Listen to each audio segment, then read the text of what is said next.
Hi hello నమస్తే welcome to విజయ మా ఊరు ఆడియో బుక్స్ ఛానల్. నేను విజయలక్ష్మిని. ఫ్రెండ్స్, నవల స్రవంతిలో డాక్టర్ డి కామేశ్వరి గారి ఇంటింటి కథ నవల ఆడియోగా వినిపిస్తున్నాను కదా. మరి ఈరోజు ఇంటింటి కథ నవల ఆడియో 5వ భాగం వినిపించబోతున్నాను. మరి ఆలస్యం చేయకుండా కథలోకి వెళ్ళిపోదాం. ప్రసాద్ గత 4 రోజులుగా మామగారిని 50,000 ఏ రకంగా అడగాలో తనని తాను 10 సార్లు వల్లించుకున్నాడు. ప్రతిసారి ఎంతో ధైర్యంగా ఆయన గదిలోకి వెళ్లేవాడు. తీరా వెళ్ళాక అడగలేక నీళ్లు నమిలి ఇంకేదో ఆఫీస్ విషయాలు మాట్లాడి వచ్చేసేవాడు. ఏవైనా సరే ఈరోజు అడగాల్సిందే. తన వాళ్లకి మొహం చూపాలంటే సిగ్గుగా ఉంది. ఎన్నెన్నో ఆశలు పెట్టుకున్నారు వాళ్ళు తన మీద. ఒక్క రూపాయి కూడా ఇవ్వలేకపోయాడు ఈ 3-4 నెలలుగా. ఇదే ఇంకో కానింటి పిల్లను చేసుకున్న కట్నం రూపేణా కనీసం 4-5 వేలు చూసేవారు. తను రాజభోగాలు అనుభవిస్తున్నాడు ఆనందంగా. హాయిగా ఉన్నా లేకపోయినా సుఖాలు దర్జాలు జరుగుతున్నాయి. ఆడపిల్లలు సంపాదించి తండ్రిని ఆదుకుంటుంటే తను చేతకానితనానికి అతనికి చాలా సిగ్గుపడుతున్నాడు. ఏవైనా సరే ఆ 50,000 వాళ్లకివ్వాలి, అడగాలి. మాటలు కూడదీసుకుని ధైర్యం తెచ్చుకుని గదిలోకి వెళ్ళాడు. రావోయ్ రా, ఏంటిలా వచ్చావు అన్నాడు నారాయణమూర్తిగారు. ఏం లేదండి, మీతో ఒక మాట చెప్పాలని మా చెల్లెళ్ళిద్దరికీ మా నాన్నగారు పెళ్లి చెయ్యాలనుకుంటున్నారు. శుభం. సంబంధాలు కుదిరాయా ఏంటి? ఏం చేస్తున్నారు? ఇద్దరికీ ఒకేసారి చేస్తారా? కుదిరితే ఇద్దరికీ చేసేస్తారు. సంబంధాలు చూసే ముందు డబ్బు సిద్ధం చేసుకోవాలి కదా. ఎంత హీనపక్షం చూసినా పెళ్లి ఖర్చు, కట్నం అది అంతా కలిసి చెరి 15 పైన అవుతుంది. ఇల్లొకటి బొత్తిగా పాడైంది, రిపేరు చేయించాలి. చాలా ఖర్చుంది. డబ్బు కావాలంటున్నారు నాన్నగారు. మీరిస్తానన్న 50,000 ఇస్తే ఈ ఖర్చులకి. ఏ 50,000? ఆయన కాస్త ఆశ్చర్యంగా అడిగారు. అదే పెళ్లికి ముందు అన్నారు కదా 50,000 క్యాష్ ఇస్తానని. అదా, ఎప్పుడో అది మీ ఇద్దరి పేర కలిపి ఫిక్స్డ్ డిపాజిట్లో వేసేశానే. లతకి తెలుసు ఆ డబ్బు మీది. మీరెలా ఖర్చు పెట్టుకుంటారో మీ ఇష్టం. మీ భార్యాభర్తలిద్దరూ ఆలోచించుకోవాల్సిన విషయం. మధ్యలో నాదే ఉంది తేలిగ్గా అన్నాడాయన. ప్రసాద్ గుండె ఒక్క క్షణం లయ తప్పింది. ఈ డబ్బు లతతో ముడిపడి ఉందన్నమాట.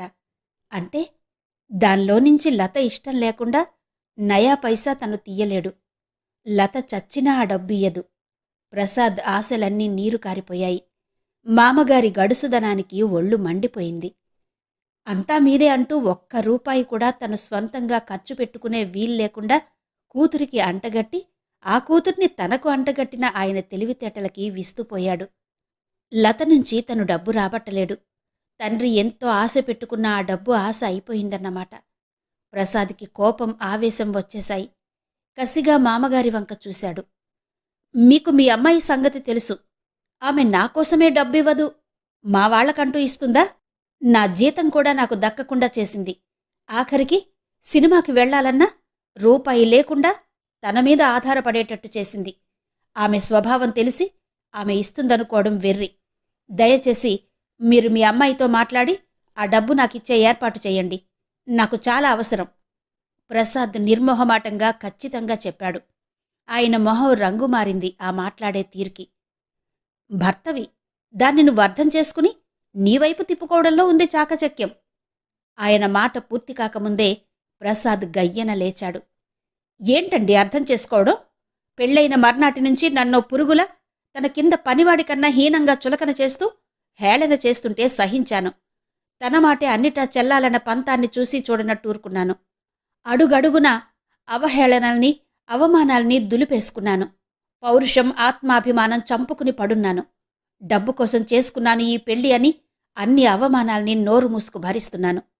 ఎన్నడన్నా ప్రేమగా, అభిమానంగా భార్యకుండాల్సిన మమత, అనురాగం చూపించిందా? అడుగడుగునా తన డబ్బు, దర్పం చూపించడం తప్ప నన్నేనాడన్నా అర్థం చేసుకుందా? ఒక్క రూపాయి కోసం తన మీద ఆధారపడ్డట్టు చేసి అవమానించింది. కష్టపడి సంపాదించిన జీతం నయా పైసా నాకు దక్కకుండా చేసింది. అలాంటి భార్యని ఏమర్థం చేసుకోమంటారు? ఎలా అర్థం చేసుకోమంటారు? మొన్న సినిమాకి వెళ్లాలని తనకు లేదని ఎంత రాద్ధాంతం చేసి ఇంట్లో వస్తువులన్నీ నా మొహాన విసిరేసిందో మీకు తెలీదా? ప్రసాద్, దాని స్థితిలో నువ్వుంటే దాని పరిస్థితి ఎలా ఉంటుందో తెలిసేది. అన్నీ ఉండి అనుభవించలేకపోతున్నాననే దాని బాధ అర్థం చేసుకోవాలి. తాను అనుభవించలేనివి ఇంకోరు అనుభవిస్తుంటే మనిషన్న తర్వాత అసూయ ఉండదా? దానిమీద జాలి సానుభూతి చూపడం పోయి మొహం ఎర్రబడగా అన్నాడాయన. జాలి సానుభూతి, హుం! తను నమ్రత అభిమానం అనురాగం చూపిస్తే తప్పకుండా నా నుంచి జాలి సానుభూతి లభ్యమయ్యేవి. ఈ పెళ్లి చేసుకునే ముందు అమ్మాయికి కాళ్ళు లేకపోతేనే నాకున్నాయి, హృదయం ఉంటే చాలనుకున్నాను. మీ అమ్మాయికి కాళ్ళొక్కటే కాదు, లేనిది హృదయం కూడా ప్రసాద్ కసిగా అన్నాడు. ప్రసాద్! గర్జించినట్టే అన్నారు నారాయణమూర్తిగారు. నా కూతురిని, నా ప్రాణాన్ని నా ముందే అవమానించడానికి నీకెన్ని గుండెలు? ఆవేశంతో వణికిపోతూ అన్నాడాయన. ప్రసాద్ నిర్లక్ష్యంగా చూశాడు. అతనికి 3-4 నెలల్లోనే ప్రాణం విసిగిపోయింది. ఈ బంగారు పంజరం బతుకు కంటే పూర్వపు బతుకే బాగుందనిపించింది అనేకసార్లు. అప్పుడు కనీసం స్వాతంత్రం ఉండేది. ఇప్పుడు కనీసం సినిమాకి వెళ్లే స్వాతంత్రం కూడా లేని బతుకైపోయింది. లతతోటి జీవితం నరకప్రాయంగా తయారయ్యాక అతనికి ఏదో కసి, నిర్లక్ష్యం. ఏం చేస్తారు? మహా అయితే ఇంట్లో నుంచి పొమ్మంటారు అన్న తెగింపొచ్చేసింది. అడుగడుగునా ఈ జులుం, ఈ బానిస బతుకు కంటే నిరుద్యోగిగా బతికే బతుకే నయమనిపించింది. అందుకే నిర్లక్ష్యంగా చూశాడు. మీ కూతురు మీకు ప్రాణం కావచ్చు, మీ రక్తం కనుక. మధ్యలో వచ్చిన భర్త భార్యని ప్రాణం అనుకోవాలంటే భార్య ప్రవర్తనకు ఉండాల్సిన రీతి ఇది కాదని మీకు తెలిసి మీ అమ్మాయిని కనీసం మందలించనైనా మందలించారా? ప్రేమ, అనురాగం ఇచ్చిపుచ్చుకోవలసినవి. భర్తగా నన్ను గౌరవిస్తే భార్యగా అభిమానించేవాడిని. ఆమె స్థితికి నా సానుభూతి ఉండేది. అప్పుడు ఆమె పొందలేని, అనుభవించలేని సుఖాలని నా అంతట నేనే వదిలేవాడిని. ఇంట్లో ఉన్న ప్రతి క్షణం నాకు నరకం చూపిస్తుంది. ఇంట్లో నుంచి పోయినా నరకం సృష్టిస్తుంది. సినిమాకి కూడా వెళ్లకుండా ఆమెనంటి పెట్టుకుని అనుక్షణం కూర్చునేటంత అనురాగం పొందే అర్హత మీ అమ్మాయికి లేదు. ప్రసాద్ అనదల్చినంత ఆవేశంగా అనేశాడు. నారాయణమూర్తిగారి మొహం నల్లబడింది. ప్రసాద్లో తెగింపు ఆయన గుర్తించారు. అయితే ఇంతకీ ఏమంటావు? నిబ్బరంగా ఏం జరగనట్టు ప్రశాంతంగా అన్నారాయన. ఏం లేదు, నాకు డబ్బు కావాలి. ఏ డబ్బు కోసం ఈ పెళ్లి చేసుకున్నానో ఆ డబ్బైనా నాకు దక్కాలి. మీరిస్తానన్న ఆ డబ్బు నాకివ్వండి ఖచ్చితంగా అన్నాడు. పరిస్థితి గ్రహించి ఆయన ప్రసాద్ని మరింత రెచ్చగొట్టడం మంచిది కాదని, అలాగే లతతో చెబుతాను. చూడు బాబూ, ఇదంతా మీకోసం కాకపోతే మరెవరికోసం? ఏదో మీ కడుపున నలుగురు పుడితే చూసి ఆనందించాలన్న కోరిక తప్ప మరేం లేదు నాకు. నా కోరికల్లా లతా నువ్వు హాయిగా ఉండాలన్నదే. ఆయన ధోరణికి ప్రసాద్ ఆవేశం దిగజారింది. తను పెద్దాయనతో అంత దురుసుగా మాట్లాడకుండా ఉండాల్సిందనిపించింది. ఆయన మంచివాడే. ఆ కూతురు అలాంటిదైతే ఈయనేం చేస్తాడు అనుకున్నాడు. సరే, డబ్బిస్తానన్నాడు కదా అని తృప్తిగా నిట్టూర్చాడు. అక్కా, మూర్తిగారిని ఏమన్నావు? ఆయన పాపం ఏదో ఘోర అపరాధం చేసినవాడిలా మొహం తిప్పుకుని వెళ్ళిపోతున్నారు. అదేమలా ఉన్నారని అడిగానొకరోజు. మాలతి ఆ రోజు సాయంత్రం వసంతనడిగింది. ఏం చెప్పాడు? ఏమన్నానన్నాడు? కుతూహలంగా అడిగింది వసంత. అతనేమనలేదే పాపం. ఈ మధ్య మన ఇంటికి రావడం లేదు. రోడ్డు మీద ఇదివరకు కనిపిస్తే నవ్వుతూ పలకరించేవాడు. ఇప్పుడు మొహం తిప్పుకుని వెళ్ళిపోతున్నాడు. పాపం మొహం వాడిపోయింది. ఈరోజు నేనే పలకరించి, ఏవండి అలా చూసి చూడనట్టు వెళ్ళిపోతున్నారే? ఏదో దెయ్యాన్ని చూసినట్టు జడుసుకుని పారిపోతున్నారే అని హాస్యంగా అన్నాను. పాపం అతను మరింత మొహం మార్చుకుని, ఎందుకులేండి, మీ వసంతగారు, ఆవిడికి నేనంటే కోపం. నేనేదో అల్లరి చిల్లరి వాడిని అనుకుంటున్నారావిడ. నేనలాంటి వాడిని కాను. నాకలాంటి ఉద్దేశం లేదండి. ఆవిడ అంగీకరిస్తే పెళ్ళాడాలనుకున్నాను అంటూ మొహం తిప్పుకుని గబగబా వెళ్ళిపోయాడు. అతన్నేమన్నావు? మాలతి కాస్త కోపంగా ఉంది. మధ్య నీకెందుకే కోపం? పెద్ద హీరోననుకుని వెధవ పోజులు కొడితే 4 దులిపేసరికి తోక ముడిచాడు. ఈయన గారి జిడ్డు మొహం, చేసే ఉద్యోగం చూసి ఆడపిల్లలు మోహించేస్తారనుకున్నాడు కాబోలు. పబ్లిక్ గార్డెన్కి రమ్మని పిలిచాడు. వెడితే ప్రేమిస్తానంటూ పిచ్చి వేషాలు వేశాడు. 4 దులపగానే ఆ రోజు నుంచి వెంటబడడం మానాడు. పీడ వదిలింది అంది వసంత. ఎందుకు పిలిచాడో వెళ్ళడిగితే తప్పేముంది? అతనలాంటివాడు కాదు. పాపం, అమాయకుడు, మంచివాడు. నీ కంటికి అతనానలేదు. లేకపోతే ఏ పెద్ద ఉద్యోగం చేసేవాడో అయితే మహా చక్కగా వెళ్లేదానివిగా. మాలతి మాటల్లో నిజం ముల్లులా గుచ్చుకుంది వసంతకు. చివుక్కున తలెత్తి పౌరుషంగా, నిజమే, నాకు నచ్చితే ఎందుకు వెళ్ళను? నువ్వు నాకేం చెప్పక్కర్లేదు. పాపం, అతనంటే అంత జాలి ప్రేమ ఉంటే చక్కగా పెళ్ళాడు. ఉక్రోషంగా అంది వసంత. అతను నన్నడిగి ఉంటే తప్పక చేసుకునేదాన్ని. నీకిష్టం లేకపోతే మర్యాదగా అక్కడికి వెళ్ళి తిరస్కరించవచ్చు. నడిరోడ్డు మీద దులపడమెందుకు? ఏదో పెద్ద పతివ్రతలా? నా ఇష్టం. వెధవని చెప్పుచ్చుకు కొట్టనందుకు సంతోషించమను. నీతో కంప్లైంట్ చేస్తాడా? వాడిమీద నీకు సానుభూతా? నా ఇష్టం వచ్చినట్టుంటాను. నాకిష్టం లేకపోతే అడగడానికి నువ్వెవరు? వసంతకి ముక్కు మీదికి కోపం వచ్చేసింది. నేనెవర్నీ కాను. కాని ఏదో సామెతలాగా పిలిచి పిల్లనిస్తే అన్నట్టు అతను నీమీద ఇంట్రెస్ట్ చూపించాడని చులకన చేశావు. ఏ, అతనికంటే గొప్పవాడిని నాన్న తేగలరనుకుంటున్నావా? కావాలని కట్నవది లేకుండా చేసుకునేవాడు. ఇద్దరూ ఉద్యోగాలు చేస్తున్నారు చక్కగా అంది మాలతి. మహా చక్కగా ఉండేవాళ్లం. ఆయన గారికొచ్చే జీతం నా జీతం ఈ రోజుల్లో తిండికే సరిపోదు. ఇంతకీ అబ్బా, ఆ జిడ్డి మొహం, వాంతి మొహం! డోకొస్తున్నట్టుగా యాక్షన్ చేసింది వ్యంగ్యంగా నవ్వుతూ వసంత. ఆమె ధోరణికి మాలతి నిట్టూర్చి లోపలికెళ్ళిపోయింది. ముందు నుంచి వసంత మూర్తిని చులకన చేస్తూ ఎగతాళిగా మాట్లాడడం అది మాలతికి తెలుసు. మూర్తి అంటే ఆమెకి కొద్దిపాటి పరిచయంలోనే సదభిప్రాయం కలిగింది. సింపుల్గా, స్నేహంగా, అభిమానంగా మాట్లాడే అతను వసంతకి ఎందుకు నచ్చలేదో, ఎందుకిలా దులపరించుకుంటుందో అర్థం కాలేదామెకు. అతనింటికి వస్తే ముళ్లమీద కూర్చున్నట్టు 2 నిమిషాలు మాట్లాడి ఏదో వంకతో లోపలికెళ్ళిపోయేది. ఒక్కడిని వదిలి వెళ్ళిపోవడం మర్యాద కాదని మాలతో, శంకరో కూర్చుని మాట్లాడేవారు. ఆ విధంగా వసంత కంటే మాలతికే అతనితో చనువెక్కువయింది. మూర్తి ఇంట్రెస్ట్ ఏంటో, అతనింటికి ఎందుకు వస్తున్నాడో మాలతి ఊహించింది. కాని వసంత అది పడనీయదని తెలుసు. అయినా ఈరోజు మూర్తి ముఖం చూస్తుంటే వసంత అహంకారాన్ని క్షమించలేకపోయింది. తల్లి దగ్గర ఆ మాట చెప్పకుండా ఉండలేకపోయింది. అయ్యయ్యో, దీనికెంత పొగరు! ఆ అబ్బాయి పాపం మంచివాడు. అతనంతట కావాలని చేసుకోవాలనుకుంటే దీనికేం తెగులొచ్చింది? పెద్ద అందగత్తెననుకొని విర్రవీగుతుంది. నిక్షేపంలా ఉద్యోగం చేస్తున్నాడు. మంచి కుటుంబం.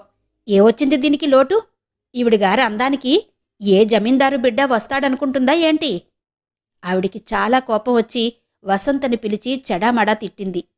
వసంత ఉక్రోషంగా మాలతిని మింగేసేటట్టు చూసింది. నీ పని చెప్తానుండు అన్నట్టు చూసింది. నేను 1,00,000 సార్లు చెప్పాను, చెబుతున్నాను. ఆ జిడ్డు మొహాన్ని చచ్చినా చేసుకోను. పెళ్లి లేకపోతే పీడాపోయింది గాని గుమాస్తాని చేసుకోను. లోకంలో ఇంకెవడూ దొరకడని ఆయన గారు అడగ్గానే కటాక్షించావు అని కాళ్లమీద పడాలా? అమ్మా, మీ అందరికీ అంతగా నచ్చితే నీ 3వ కూతుర్నిచ్చి చెయ్యి పెళ్ళి. ఆవిడిగారు బోలెడు సానుభూతి చూపిస్తుంది పాపం. నన్ను మాత్రం ఇంకోసారి అడగొద్దు. చచ, వేధవ టెస్టులు వీళ్ళును. శుభ్రంగా ఉద్యోగం చేసుకుంటున్నానని ఏడుపు. మాలతి వంక కోపంగా చూసి విసవిస వెళ్ళిపోయింది వసంత. తల్లి కూతుళ్ళు ముఖాలు చూసుకున్నారు. లాభం లేదమ్మా, దాని కోర్కెల స్థాయిని మీరందుకోలేరు. అది ఏ ఆఫీసర్నో కానీ పెళ్ళాడదు. దాని పెళ్ళి అదే చేసుకుంటుంది. మీరు మాట్లాడకుండా ఊరుకోండి రొట్టెలొత్తుతూ కమల అంది. నిక్షేపంలాంటి సంబంధం వచ్చినప్పుడు చెడగొట్టుకుంది. తరువాత అదే అనుభవిస్తుంది. ఏంటో వీళ్ల పెళ్ళిళ్ళు ఎలా అవుతాయో దేవుడికే తెలుసు అంటూ ఆవిడ నిట్టూర్చింది. నారాయణమూర్తిగారు కూతురికి ఓ గంట బోధపరిచారు. అల్లుడికి బాగా కోపం వచ్చిందని, నీ ప్రవర్తన మార్చుకోకపోతే అతని ప్రాణం విసిగి ఇంట్లో నుంచి పోతాడని ముందు కాస్త కోపంగా, ఆ తర్వాత బతిమాలుతూ నచ్చచెప్పాడు. పోతే పోనీ డాడీ, గతిలేనివాడికే అంత పౌరుషం ఉంటే నాకెంతుండాలి? లత పొగరుగా అంది. 25 బతికిన దాన్ని ఇక ముందు బతకలేనేంటి? ఆయన గారికింత అభిమానం, పౌరుషమైతే అసలెందుకు చేసుకున్నాడు పెళ్ళి? డబ్బు కోసం చేసుకోగలేంది అంటే తప్పుందా? లత, ఈ లోకంలో కావాల్సింది డబ్బు ఒకటే కాదని నీవెప్పటికి గ్రహిస్తావు?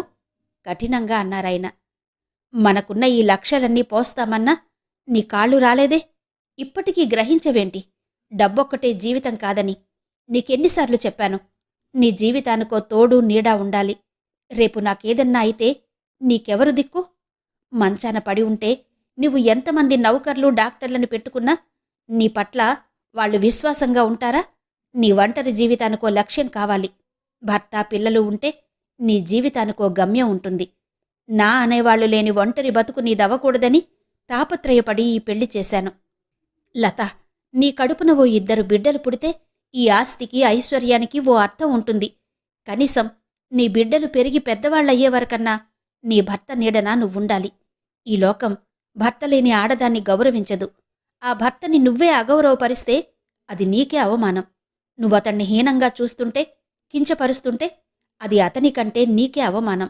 నౌకర్లు చాకర్లు ఎలా గుసగుసలాడుకుంటారో తెలుసా? ఇంటా బయట నీ గురించి ఎలా చెప్పుకుంటారో తెలుసా? తెగే వరకు తాడు లాగితే తర్వాత ఎన్ని ముళ్ళు వేసినా అతుకు అతుకే. అతని ప్రాణం విసిగి నీ డబ్బుకి ఓ నమస్కారం అని వెళ్ళిపోతే ఆ అవమానం ఎదుర్కోవలసింది నువ్వు. అప్పుడేం చేస్తావు? మళ్ళీ ఇంకోణ్ణి పెళ్లాడతావా? ఎవ్వడు చేసుకున్నా డబ్బు కోసమే చేసుకుంటాడు. అలాంటిది అతనితో ప్రతిదానికి తగులాడితే నష్టపోయేది నువ్వే. కొన్ని చూసి చూడనట్టు ఊరుకోవాలి. డబ్బేం కట్టుకొని పోం అన్నాడాయన. అడిగినప్పుడల్లా డబ్బిస్తే ఇక అసలు లెక్క చేస్తారా? తేరగా వస్తే ఇంకా జల్సాగా తిరుగుతారు. ఎన్నాళ్ళలా ఇస్తుంటాం? శుభ్రంగా తింటున్నారు. సూట్లు బూట్లు వేసుకుని కారులో తిరుగుతూ ఎయిర్ కండిషన్డ్ గదుల్లో ఉంటున్నాడు. ఇంకేం కావాలి? తను అనుభవించలేనిది అతను అనుభవించకూడదన్న ఉక్రోషంతో అంది లత. అతనికి మాత్రం తన వాళ్ల మీద ఆపేక్ష ఉండదా? వాళ్ల కొడుకు నుంచి ఏదైనా ఆశిస్తే తప్పేముంది? కొడుకుని నిక్షేపంగా సంపాదించి పంపుకోమనండి. మన డబ్బెందుకియ్యాలి? మొండిగా అంది లత. ఈ కొడుకు బయటెక్కడన్నా ఉద్యోగం చేస్తే వచ్చే 400-500లో ఇంటికిచ్చేవాడా? తేరగా వస్తే అందరికీ కావాలి. మీకు తెలీదు డాడీ, డబ్బిస్తూ ఉంటే ఇక అసలు నన్ను కేర్ చెయ్యరాయన. ఇక ఇల్లు పట్టకుండా తిరుగుతారు. చేతిలో డబ్బు లేదు గనక ఇంటికొస్తున్నారు. లేకపోతే నా కర్మానికి నన్నొదిలి షికార్లు కొడతారు కసిగా అందామె. లత, నీకు తెలుసు అతను జల్సాలు చేయడం లేదని. ఇంట్లో ఉండి నీ ఎత్తుపొడుపు మాటలు వినలేక ఆఫీసులో కూర్చుంటున్నాడని నాకు తెలుసు. లత, నీవంటే నా కూతురివి, నా రక్తానివి. పెంచిన ప్రేమతో నువ్వేం హఠం చేసినా నేను సహించినట్టు భర్తన్నవాడు సహించడమ్మా. ఇది మీ భార్యాభర్తలిద్దరి విషయం. నేను కల్పించుకోకూడదు. అయినా నీ మొండితనం మూర్ఖత్వం తెలుసు కనుక హెచ్చరిస్తున్నాను. నీ పంతం తగ్గించుకుని అతనితో సౌమ్యంగా ఉంటే నీకే మంచిది. అతను డబ్బడిగినప్పుడు ఇవ్వు. అతనేమీ తగలయ్యడానికి అడగలేదు. చెల్లెలి పెళ్లికడిగాడు. ఆ డబ్బు పెళ్లిలో అతనికిస్తానన్నదే. అదివ్వననడానికి నీకేం అధికారం లేదు. ఆయన కాస్త కటువుగా అన్నారు. తండ్రి అలా కోపంగా మాట్లాడేసరికి ఎప్పుడూ అంత దురుసుగా ఆయన మాట్లాడడం వినని లత మొహం గంటు పెట్టుకుంది. అభిమానంతో ఆమె మొహం ఎర్రబడిపోయింది. కళ్లలో నీళ్లు తిరిగాయి. డాడీ, నువ్వు నన్నే అంటావు. నేనిలా మంచంలో పడి ఏడుస్తుంటాను. ఆయన చక్కగా తిరుగుతుంటారు. నాతో మాట్లాడనే మాట్లాడరు. నా మొహం చూడగానే ఆయనకి చేదరింపు చిరాకు వస్తాయి. పట్టుమని నా దగ్గర 10 నిమిషాలుంటే ముళ్ల మీద ఉన్నట్టుంటారు. నీ డబ్బు కోసం చేసుకున్నాను, లేకపోతే నీలాంటి అవిటిదాన్ని చేసుకునే కర్మ నాకేంటని మొహం మీదే అంటారు. నేనంటే ప్రేమ లేదు. నా శరీరమే కాదట, నా మనసు కూడా వక్రమట. అలాంటివన్నీ వింటూ ఆయన్ని నేను ప్రేమించాలా, గౌరవించాలా? నీకేం తెలుసు డాడీ, నా మనసెలా కాలిపోతుందో? భగవంతుడా, నేనేం పాపం చేశానని నాకింత శిక్ష వేసావు? నేను చచ్చిపోతాను డాడీ, అప్పుడంతా హాయిగా ఉండొచ్చు. ఆవేశంతో చిన్నపిల్లలా ఏడుస్తూ జుట్టు పీక్కోవడం ఆరంభించింది. వెక్కిళ్లు పెడుతూ ఏడుస్తున్న కూతురును చూసి కరిగిపోయాడాయన. ఒక్కసారిగా ఏ కూతురి కోసం అష్టకష్టాలు పడ్డారో, ఎవరికోసం అన్ని సుఖాలు త్యాగాలు చేసి కళ్లలో వత్తులేసుకు పెంచారో, ఏ కూతురి సుఖం కోసం రాత్రింబవళ్లు కష్టపడి లక్షలు దాచాడో ఆ కూతురు నిస్సహాయంగా బేలగా చచ్చిపోతానని ఏడుస్తుంటే కరిగిపోయాడు. లత, వద్దమ్మా, అలా అనకు. ఏడవకు తల్లి, ఏడవకు. ప్రసాద్కి నేను చెప్తాను అంటూ ఆమె తలని గుండెల కదుముకుని ఓదార్చసాగాడాయన. తండ్రి ఓదార్పుతో ఆవేశం తగ్గి ఉపశమనం పొందాక లత తలెత్తి, డాడీ, ఈ పెళ్లి కానప్పుడే హాయిగా ఉన్నాను. ఈ పెళ్లి చేసి నన్ననవసరంగా నరకంలోకి తోసావు డాడీ. మనశ్శాంతి లేకుండా చేశావు. లేదు తల్లి, లేదు. నీ సుఖం కోసం నీ కడుపున 4 కాయలు కాస్తే నిన్ను తల్లిగా చూసి నీతో తీరని ముద్దుముచ్చట్లు నీ పిల్లలతో తీర్చుకోవాలన్న కోరికతో చేశాను. లత, ప్రసాద్ చెడ్డవాడు కాదు. అతన్ని మార్చుకోవడం నీ చేతిలో పని. ప్రేమాభిమానాలకి లొంగని మనిషి ఎవడూ ఉండడమ్మా. నా మాట విను. ఎందుకు చెప్పానో అర్థం చేసుకో. ఎంతో అనునయించి బుజ్జగించాడాయన. ముందు పెళ్లి కుదిరితే కదా డబ్బు. డబ్బు తీసుకెడితే ఖర్చు పెట్టేస్తారు. సంబంధం కుదిరాకి ఇవ్వొచ్చు, అంతా కాకపోయినా కొంతైనా అంది ఆఖరికి లత. ఆ మాత్రానికే సంబరపడ్డాడాయన. అలాగే, ఆ మాటే చెబుతానతనితో అన్నాడాయన. ఆ మర్నాడు ఉదయం టిఫిన్ తింటుండగా లతతో చెప్పానోయ్ నిన్న. అలాగే అంది. ముందు సంబంధాలు చూడమను. కుదరగానే బ్యాంకులో నుంచి డబ్బు తీయడం ఎంతసేపు అన్నారు నారాయణమూర్తిగారు. ప్రసాద్ నమ్మలేనట్టు చూశాడు. లత లత అంత సులువుగా ఒప్పుకుందంటే నమ్మశక్యం కాలేదు. అది అర్థం చేసుకున్నట్టాయన, చూడు బాబూ, లతని నువ్వు అర్థం చేసుకోవడానికి ప్రయత్నించు. పైకి కనిపించేటంత కఠినురాలు కాదు. పరిస్థితులు దాన్నలా మార్చాయి. మంచిగా విషాన్ని తాగించవచ్చు అన్న సామెత మాత్రం మరిచిపోకు అన్నాడాయన. ప్రసాద్ తనలో తాను సిగ్గుపడ్డాడు. నిజంగా తను లతను ముందు నుంచి అర్థం చేసుకోవడంలో పొరపడ్డాను అనుకున్నాడు. ఆ రోజు ప్రసాద్కి చాలా ఆనందంగా ఉంది. తండ్రికి తను సాయపడగలుగుతున్నందుకు సంతోషమనిపించింది. చెల్లెళ్ళిద్దరి పెళ్లి అయి తండ్రి బాధ్యతలు తీరుతాయి. శంకర్కి ఏదో ఉద్యోగం తన ఆఫీసులోనే వేయించవచ్చు. కమల తన బతుకు బతికే మార్గం చూసుకుంది. ఈ సాయంతో తన వాళ్లు గట్టెక్కుతారు. అతని ఊహకి రెక్కలొచ్చి ఆనందంగా ఎదిరాడు. ఆ సాయంత్రం చాలా సంతోషంగా ఆఫీసు నుంచి ఇంటికి వెళ్ళి తల్లితో 50,000 ఇస్తాను, ఇద్దరికీ మంచి సంబంధాలు చూడమన్నాడు. పెళ్లికి ముందు ఇల్లు బాగు చేయించి సున్నాలు వేయించమన్నాడు. తల్లి పెట్టిన ఉప్పుడు పిండి టిఫిన్ ఆప్యాయంగా తిన్నాడు. అందరితో సరదాగా కబుర్లు చెప్పి అంత ఉత్సాహంగానూ పలకరించి ఇల్లు చేరాడు. మొదటిసారిగా లతని అభిమానంగా పలకరించాడు. దగ్గర కూర్చుని సరదాగా మాట్లాడాడు. తోచటం లేదా, పేకాడదాన్రా అంటూ రమ్మి ఆడాడో గంట. రికార్డులు పెట్టాడు. నీకోసం 16mm ప్రొజెక్టర్ కొంటాను, ఇంట్లోనే సినిమాలు చూద్దాం అన్నాడు. ఒక్కరోజులో ప్రసాద్లో వచ్చిన మార్పు చూసి లత మనసులో వికటంగా నవ్వుకుంది. దెబ్బకి దెయ్యం దిగొస్తుందన్న సామెత సరిచేసి డబ్బుకి దెయ్యం దిగొస్తుంది అనాలి అనుకుంది. 50,000 ఇస్తాననేసరికి ఎంత ప్రేమ పుట్టుకొచ్చింది మొగుడికి. తన మీద కాదు, ప్రేమంతా డబ్బు మీద అని ఈ సంఘటనతో స్పష్టంగా తేలిపోయింది. ఎంత అభిమానం! ఇన్నాళ్ళు తను ఒంటరిగా ఉంది అన్నది ఈరోజు తట్టింది కాబోలు. డబ్బిస్తుంటే ఇలా మొహం కళకళలాడుతుందన్నమాట అనుకుంది లత. ప్రసాద్ చెల్లెళ్ల గురించి, తల్లిదండ్రులెలా బెంగపెట్టుకున్నది, ఈరోజు అంతా ఇంట్లో ఎంత సంతోషించారో, తనకెంత సంతృప్తిగా ఉందో చెప్పాడు. ప్రసాద్ మొహంలో వెల్లివిరిసిన ఆనందాన్ని, సంతృప్తిని చూసి లత కసిగా అతనికి అందకుండా ఎలా బాధించి ప్రతీకారం తీర్చుకోవాలి, ఇన్నాళ్ళు తనని అలక్ష్యం చేసిన దానికి ప్రతిగా ఏదో చేసి అతనికే ఆనందాన్ని దొరకనీయకుండా ఏడిపించాలి. లత వక్రబుద్ధి ఆలోచనలో పడింది. ఏమండి, మా పిల్లల్ని ఇక్కడ చేర్పించాలని వచ్చాను. చేర్చుకుంటారా దయచేసి? ఓ పాపకి పాలు పడుతున్న కమల వెనక నుంచి వచ్చిన మాటలకి ఉలిక్కిపడి ఇటు తిరిగింది. ఆ వచ్చినతనికి 30-35 మధ్య వయసుంటుంది. అతని కళ్ళు లంకణాలు చేసినవాడిలా లోపలికి పోయాయి. గడ్డం క్రాఫు బాగా మాసి ఉన్నాయి. వేసుకున్న ప్యాంటు షర్టు నలిగి ఉన్నాయి. అతని చేతిలో నెలల బాబు, అతని చెయ్యి పట్టుకుని 3 ఏళ్ల పాప ఉన్నారు. మంచి ఎండలో వచ్చాడేమో, చెమటలు కక్కుతూ వచ్చాడు.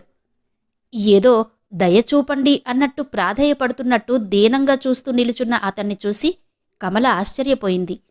పిల్లల్ని చేర్చుకోవడం, డిపాజిట్ కట్టించుకోవడం, నెల నెల డబ్బులు వసూలు చేయడం అంతా ఫాతిమా తల్లి రజియా బేగం చూసుకుంటుంది. ఆవిడ ఆ రోజు ముఖ్య బంధువుల ఇంట్లో పెళ్లి ఉందని వెళ్ళింది. పిల్లలందర్నీ ఆయా సాయంతో కమల ఒక్కర్తే అవస్థపడుతూ చూసుకుంటుంది. నెలల పిల్లల నుంచి 3 ఏళ్ల పిల్లల వరకు రకరకాల సైజుల్లో ఉన్నారక్కడ. 3 ఏళ్లు నిండాక స్కూల్లో వేస్తారు గనుక ఆ లోపు వయసు పిల్లలే 25 మంది ఉన్నారు. కొందరు బొమ్మలతో ఆడుతున్నారు, కొందరు నిద్రపోతున్నారు, కొందరు ఏడుస్తున్నారు, కొందరికి పాలు పట్టే టైం. అలా 10 చేతులున్నట్టు సతమతమవుతున్న కమల ఆ ఆగంతుకుణ్ణి చూసి, మీరు మీరు అంది. నా పేరు రామారావండి. ఎల్ఐసి ఆఫీసులో పని.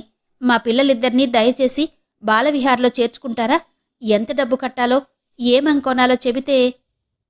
అమ్మగారు లేరండి. రేపు చేర్చుకుంటాం. ఆవిడ లేందే నాకేం తెలీదు అంది కమల.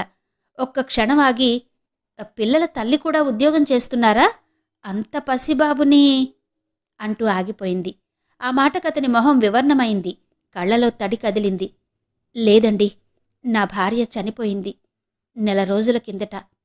పిల్లల్ని చూసుకునేవాళ్ళెవరూ ఇంట్లో లేక మీ బాలవిహార్లో చేర్చుదామని వచ్చాను.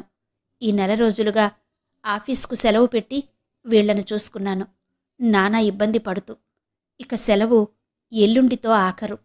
మీ బాలవిహార్ గురించి ఎవరో చెబితే చేర్చాలని వచ్చాను రుద్ధమైన గొంతుతో అన్నాడతను. అయ్యో, అప్రయత్నంగా అంది కమల. ఇంత పసిపిల్లలు తల్లిలేనివారయ్యారు. పాపం, తమ దగ్గరున్న పిల్లలందరూ ఉద్యోగాలు చేసుకునే తల్లుల పిల్లలే. వారే తల్లిని విడిచి కొన్ని గంటలు ఉండడానికి ఎంత ఏడుస్తారో. మాలిమయ్యి చేరికయ్యే వరకు తల్లి కోసం దిక్కులు చూస్తూ బిక్కముఖాలు పెట్టి ఏడుస్తారు. కొందరు కాస్త తొందరగా ఆటపాటల్లో మిగతా పిల్లలతో కలిసిపోతారు. మరికొందరు మాత్రం అలా బెంగగా బిక్కముఖాలు పెట్టుకుని కూర్చుంటారు. సాయంత్రం తల్లో తండ్రో రాగానే వాళ్ల మొహాలు ఎలా విడతాయో చూసి తీరాలి. అలాంటిది ఇంత చిన్న పిల్లలకు తల్లి లేదు. తండ్రి పాపం ఏం చూడగలడు? ఏం పెంచగలడు? ఎన్నాళ్ళు పెంచగలడు? అతను చిన్నవాడే. రేపు మళ్ళీ పెళ్లి చేసుకుంటాడు. ఈ పిల్లలకి సవతి తల్లి.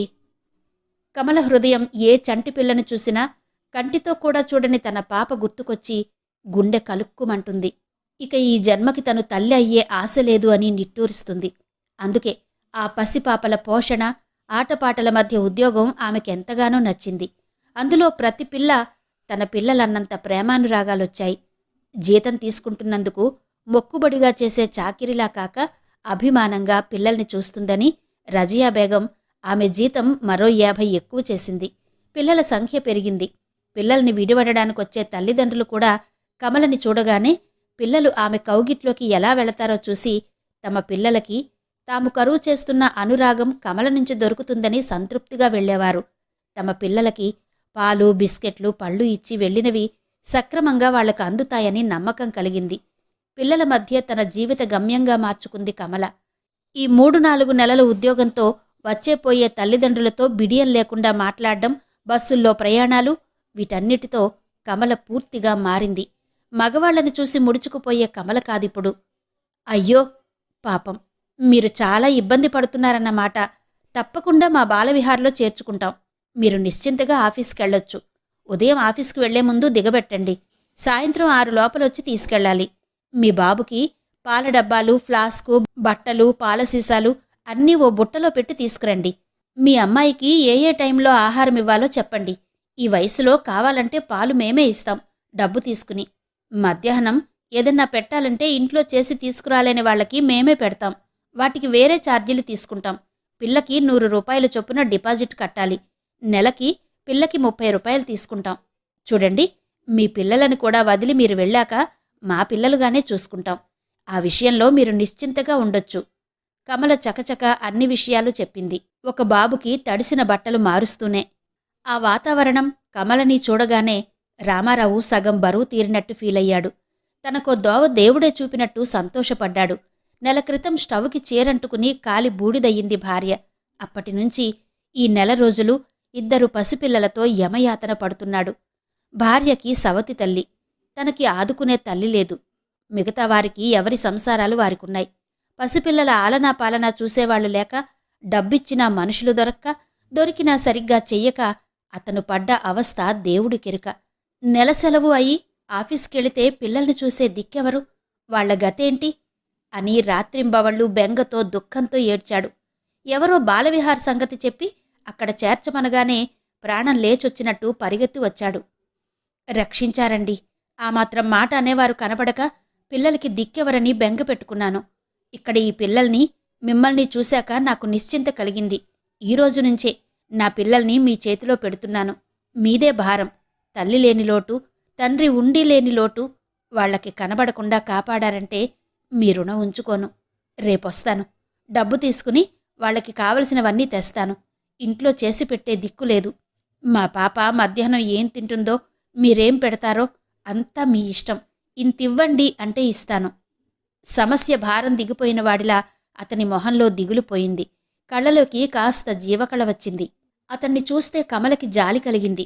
భర్త పోతే భార్య బిడ్డల్ని ముష్టెత్తైనా పెంచుకోగలదు. కాని భార్య లేకపోతే ఆ మగవాడి గతి అంతే అనుకుంది కమల. మర్నాడొచ్చి పిల్లల్ని చేరుస్తానని చెప్పి సంతోషంగా వెళ్ళాడతను. అతన్ని చూస్తుంటే కమలకి ఎందుకో భర్త గుర్తుకొచ్చాడు. ఇతనిలో ఏవో ఆ పోలికలు ఎక్కడో ఉన్నాయి. చూడగానే చటుక్కున భర్త గుర్తుకొచ్చాడు. భర్త పోయి ఏనర్థమవుతుంది. తను ఇంచుమించు అప్పుడే అతన్ని మరిచిపోయింది. బతుకు పోరాటంలో పడిపోయి రాజీ పడింది పరిస్థితులతో. ఇంతేనా? ఇంకా బతుకంతా ఇలా తనది కాని పిల్లల్ని లాలిస్తూ ఆడిస్తూ మురిసిపోవాల్సిందేనా? వసంత్ అన్నట్టు ఎప్పుడో ఎవరో తనను చేసుకోవడానికి ముందుకొస్తారా? ఎవరొస్తారు? ఈ కాలం ఆడపిల్లలకి ఒక పెళ్ళే గగనమవుతుంటే తనని, అందులో అన్నీ అంతంత మాత్రం ఉన్న తనని ఎవరు చేసుకుంటారు? కమల తనకు తెలియకుండానే నిట్టూర్చింది. ఇంతవరకు డాక్టర్ డి కామేశ్వరి గారి ఇంటింటి కథ నవల ఆడియో 5వ భాగం విన్నారు కదా. మిగిలిన కథ తరువాతి భాగాల్లో వివరిస్తాను. అంతవరకు సెలవు. నమస్తే.